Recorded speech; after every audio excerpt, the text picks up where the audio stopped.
All right. Hello, hello. We're going to see if we can get this all set up and going.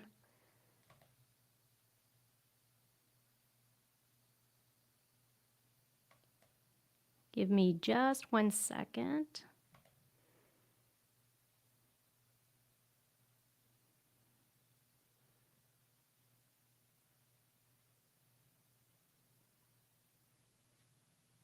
Let's see.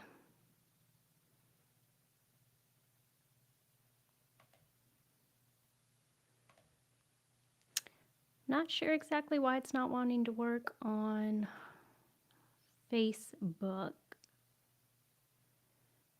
but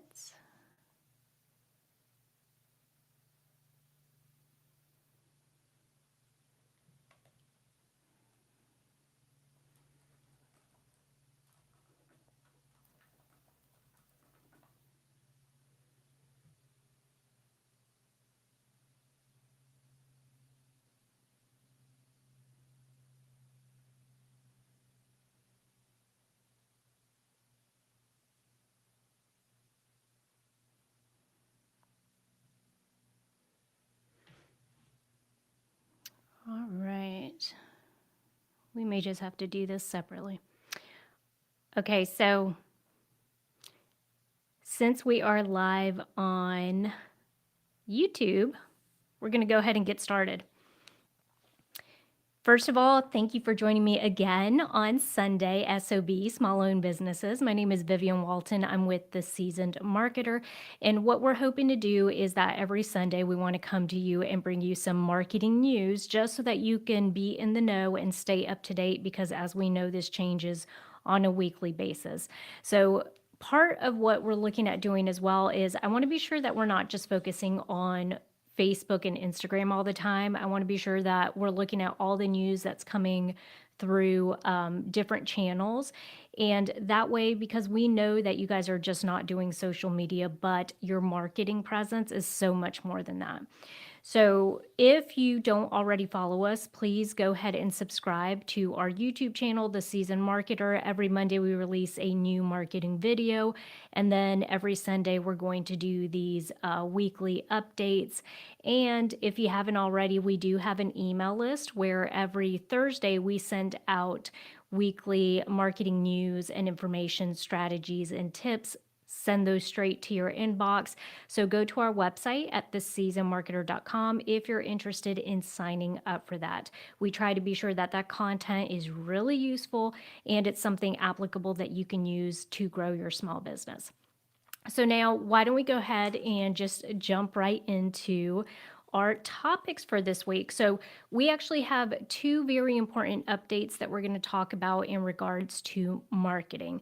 And the first one is coming to us from YouTube. If you are on YouTube, or if you're utilizing YouTube as part of your strategy to grow your small business, then you know that it can be pretty hard to reach that threshold of starting to monetize on YouTube.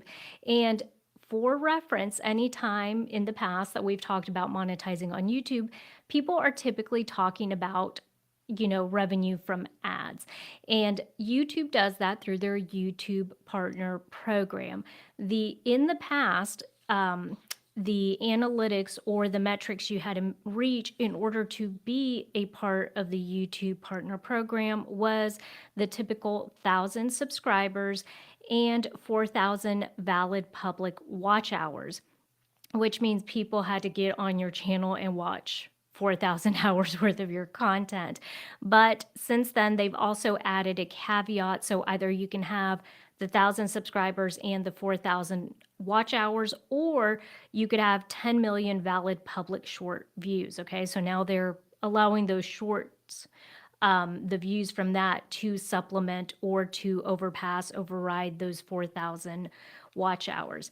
Now, in June of 2023, the big update is that YouTube has actually changed their YouTube Partner Program.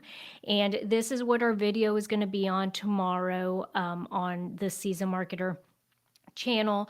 So if you're interested in really going in depth and finding out more about it, definitely tune into tomorrow's video. But now what they're doing is they're adding a little stepping stone in between that, non-monetized to monetized, in between that. And the stepping stone is really going to allow people that have 500 subscribers and 3 valid public uploads within the last 90 days, or 3,000 public watch hours, or 3 million valid public short views in the last 90 days to start to turn on some of these monetized features. Now, it's not going to be from ads revenue, but it is going to be from the other stuff that you can make money off of. So basically, the stars or the thanks and all of that good stuff. And so I think this is something that's really interesting because what it's showing is how it's going to consistently evolve, right? So the YouTube partner program that we see today is not the one that we're going to see here in another year or so. And I feel like they are making it a little easier for people to start to build their audience on YouTube, whereas it used to be that the big caveat was, hey, I want to be monetized. Now it's more so, hey, it's audience driven.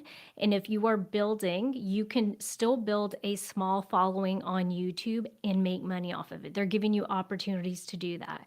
And so that is probably one of the biggest updates that we've had coming from YouTube in a hot minute. And as I mentioned, if you want to go in depth and see exactly what they're turning on and what that's going to look like for the YouTube partner program in general, then tune in tomorrow to our video where we're going to cover all of that.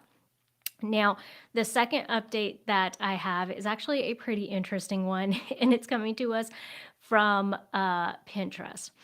So Pat and Drop is a company that basically what they do is they go online and they look at all the patents that have been filed by these big companies. And the reason they do that is because they know that that is the starting point for them to be able to figure out where technology is going and what companies may be rolling out in the near future, because a lot of this stuff does take planning, right? So you have to file a patent for this stuff before you're able to launch it. And so what's interesting is that Patent Drop said that Pinterest has actually filed for a patent that will allow AI technology to crawl your personal email inbox, whatever email address that you have to your Pinterest account.